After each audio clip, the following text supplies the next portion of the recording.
राष्ट्रीय प्रवक्ता कुलदीप सिंह राठौर ने कहा कि कांग्रेस चारों सीटों पर विजय हासिल करने वाली है। उन्होंने कहा कि देश के युवाओं को अग्निवीर के नाम पर ठगा गया। उन्होंने कहा कि अग्निवीर लाकर युवाओं का भविष्य तो अंधकार में डाला ही गया है, साथ ही देश की सेना को कमजोर करने की साजिश भाजपा द्वारा रची जा रही है। उन्होंने कहा कि वहीं धार्मिक भावनाओं को भड़काकर वोट हासिल करने का प्रयास जो भाजपा कर रही है, इस बार यह चाल उनकी चलने वाली नहीं है। उन्होंने कहा कि भाजपा और आम जनता को यह ध्यान में रखना चाहिए था कि राम मंदिर का गर्भगृह स्वर्गीय राजीव गांधी ने ही खुलवाया था। कांग्रेस राष्ट्रीय प्रवक्ता कुलदीप सिंह राठौर ने कहा कि आपदा के समय पर भाजपा के राष्ट्रीय नेता कहां गायब रहे, यह हिमाचल की जनता को समझ नहीं आ रहा है। उन्होंने कहा कि भाजपा यह दावे कर रही है कि उन्होंने आपदा के समय में हिमाचल को बेहद आर्थिक मदद दी, अगर की तो वह धन कहां है? हिमाचल में वह धन आज तक क्यों नहीं पहुंचा? अगर वास्तव में उन्होंने आर्थिक मदद की है तो उसके लिए श्वेत पत्र जारी करें। उन्होंने कहा कि आज भाजपा चुनावों के मुद्दों पर लड़ना नहीं चाहती, वह केवल वोट की राजनीति कर रही है। आज महंगाई के मुद्दों पर भाजपा चुनाव लड़ना नहीं चाहती।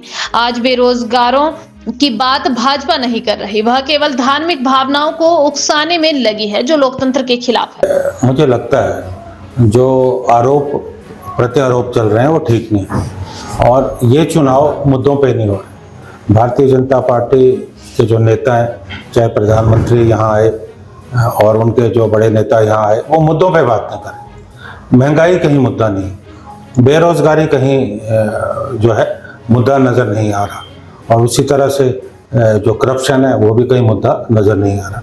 भारतीय जनता पार्टी के नेता, खासकर जो प्रधानमंत्री हैं, वो लगातार देश में सांप्रदायिक ध्रुवीकरण का प्रयास कर रहे हैं, जो निश्चित तौर पे गलत है। और जिस भाषा शैली का वो उपयोग कर रहे हैं, मुझे लगता है कि लोकतंत्र में और प्रधानमंत्री पद में जो व्यक्ति बैठा हो उनको ये शोभा नहीं देता। हिमाचल में वो आए, लेकिन हिमाचल में जो पिछली बार उन्होंने जब आए थे वायदे किए वो तो पूरे नहीं हुए।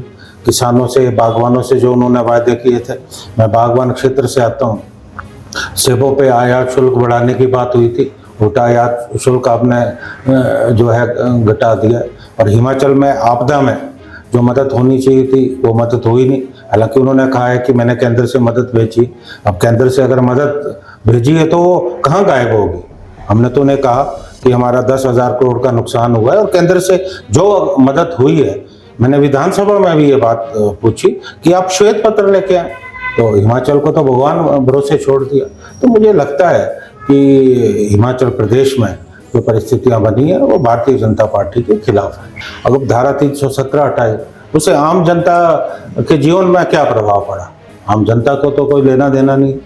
अब 3 तलाक की बात आई, उससे भी जो है आम जनता को लेना देना नहीं है। व्यवहारिक तौर पे उन्होंने क्या किया? जहाँ तक राम मंदिर की बात है, राम मंदिर जब उस पर विवाद चल रहा था तो सबसे पहले गर्भगृह के दरवाजे राजीव गांधी जी ने खोले, क्योंकि वो देश के प्रधानमंत्री थे। उसके बाद न्यायालय का फैसला आया और न्यायालय के फैसले के बाद मंदिर बना और उसमें सबको खुशी है। जैसा प्रधानमंत्री कह रहे हैं कि अगर कांग्रेस सत्ता में आए, उन्हें लग रहा है कि कांग्रेस सत्ता में आ रही है, अगर कांग्रेस सत्ता में आई तो बुलडोजर चला देगी और ताला लगा देगी। क्या लोकतंत्र में इस तरह की बात संभव? हिमाचल में जनता मन बना चुकी है। हमने बड़ी गंभीरता से उम्मीदवार उतारे हैं।